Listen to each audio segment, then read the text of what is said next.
कोलकाता में एक पुरानी बिल्डिंग थी जिसकी चौथी मंजिल पिछले 10 सालों से बंद पड़ी थी। 37 साल का आयुष, जो एक ग्राफिक डिज़ाइनर था, उसी बिल्डिंग में तीसरी मंजिल पर रहने आया।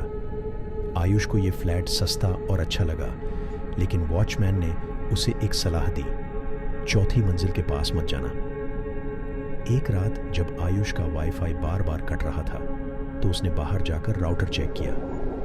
उसे सीढ़ियों के पास ऊपर से हल्की सी रोशनी दिखी, चौथी मंजिल की। जिज्ञासा में वो धीरे धीरे चौथी मंजिल की सीढ़ियां चढ़ने लगा। एक दरवाज़ा आधा खुला था और अंदर से सरसराहट की आवाज़ आ रही थी। जब उसने अंदर झांका तो देखा एक औरत बैठी थी, सफ़ेद साड़ी में, बाल बिखरे हुए। उसका चेहरा नीचे झुका था, लेकिन जैसे ही आयुष ने कुछ कहा, उसने धीरे धीरे सिर उठाया। औरत की आंखों से खून बह रहा था। वो सीधा आयुष की तरफ देख रही थी। अगले ही पल आयुष को कुछ नहीं दिखा। सब कुछ अंधेरा हो गया और वो बेहोश हो गया। सुबह जब उसे होश आया, वो अपने ही कमरे में बिस्तर पर था, लेकिन उसके कमरे के फर्श पर गीले पैरों के निशान थे जो बाहर से अंदर आए थे।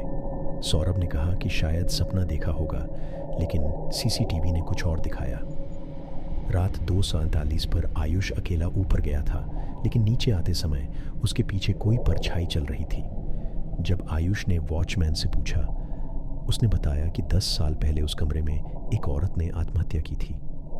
उस औरत का नाम था सविता और आयुष की माँ का नाम भी वही था। अब हर रात 2:48 पर चौथी मंजिल का दरवाज़ा अपने आप खुलता है और अंदर से एक धीमी आवाज़ आती है, आयुष, अब तो आ जाओ। आयुष उसी दिन से गायब है, लेकिन उसका कंप्यूटर हर रात खुद ब खुद ऑन हो जाता है।